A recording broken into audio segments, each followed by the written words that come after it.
This week on the RV Lifestyle Channel, we'll show you how we plan our RV adventures.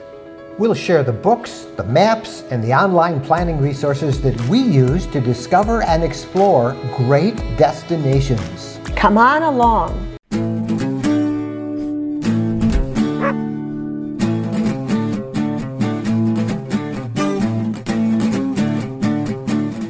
Many of you have asked, how do you find all those great sites? Have all those great adventures as you travel around in your RV? Now, we are great believers in serendipity, not being locked into a firm, inflexible schedule, being able to take advantage of the things that we suddenly come across as we're traveling. But that doesn't mean we don't do some planning, and that's what all this stuff is for. And we like to have our plan. You feel good having a plan, but we are open to different opportunities as they present themselves, so we're not rigid with that plan. If we see an adventure along the way, we're going to follow it.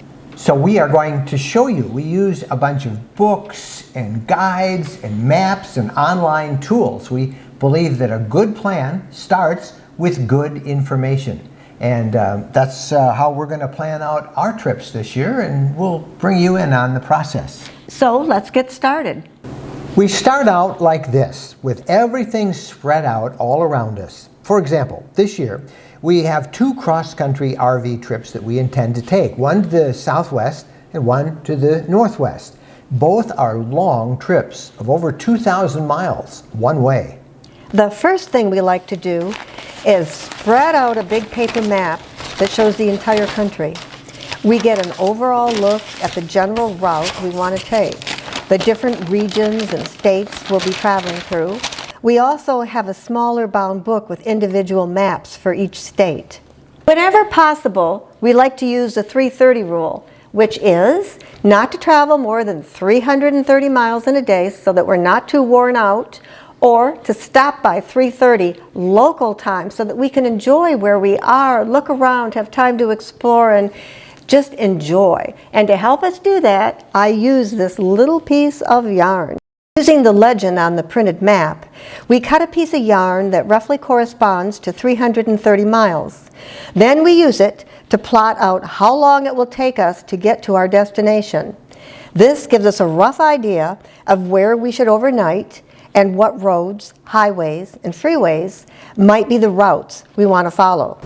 Then we pick up this book. It's the National Geographic Guide to Scenic Roads and Highways, and it's filled with photos, descriptions, cutaway maps, and scenic attractions of both very famous and not so well-known drives that we can take off the interstates. There are notes about the histories of the areas that we're visiting, driving times between different points, all sorts of helpful info about things we may want to stop and investigate as we travel through. Next, we try and identify places that we want to stay. Now, generally, we tend to avoid big commercial campgrounds. We'll stay in a KOA every now and then so we can do laundry, but generally, we like to find free or inexpensive places first. We start off looking for those, and then if we're looking for a campground, we go to check out state parks in the area that we're traveling. We have several resources for that. For free spots, we always check Harvest Hosts, a membership site that lets you stay overnight for free at wineries, farms, orchards, and various attractions, including beautifully landscaped golf courses. We also check Boondockers Welcome, overnight RV parking, and freecampsites.net. We've never not been able to find a place to stay for free or for a very reasonable fee by checking these sites. For state parks, we like this handy guide, also from National Geographic. It lists over 200 of the most scenic state parks across the U.S. and 30 of Canada's most beautiful provincial parks. Here's another book we like to use as a reference when heading out west. It's Fodor's Complete Guide to the National Parks of the West.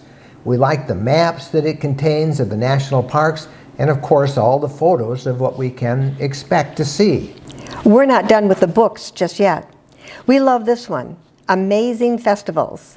It lists over 200 annual events across the country, put on by big cities and small, celebrating ethnic and regional foods, music of every genre, history, sports, everything you can imagine. It has listings for every state, and we check to see what festivals may be happening as we're passing through. So from all these resources and books, we now have a good route all planned, and we've got some attractions that we want to see along the way, and we've got a good idea of where we want to spend the night. And when we are at that point in the planning, that's when I open up my computer and go to RV Trip Wizard. It is a website that lets you plan RV trips. Here's a route that I mapped up last year when we headed to Montreal. You see the circles? That is my 330 rule distance range. It will even show me where I need to refill the RV's fuel tank and where we want to spend the night. On the left side of the screen, there are turn-by-turn directions if I want to look at the details before we go. We can even call up the plan as we drive on our laptop or our tablet. So that's how we plan for a trip. But remember, it's only a plan. The journey is really the destination. We hope you enjoyed this video. We will put links to everything we showed you, all these books and the different online resources. You'll find that in the description below. Meantime, though, please do us a big favor and like this video. And don't forget to subscribe to the RV Lifestyle channel right here on YouTube. When you do that, if you click the little bell icon, you'll be notified when we have other videos that are up online. Meantime, now follow that little red arrow over there. Click that and you'll be led to another one of our RV adventures. We're Mike and Jennifer Wendland. Thank you guys so much for watching. Happy trails!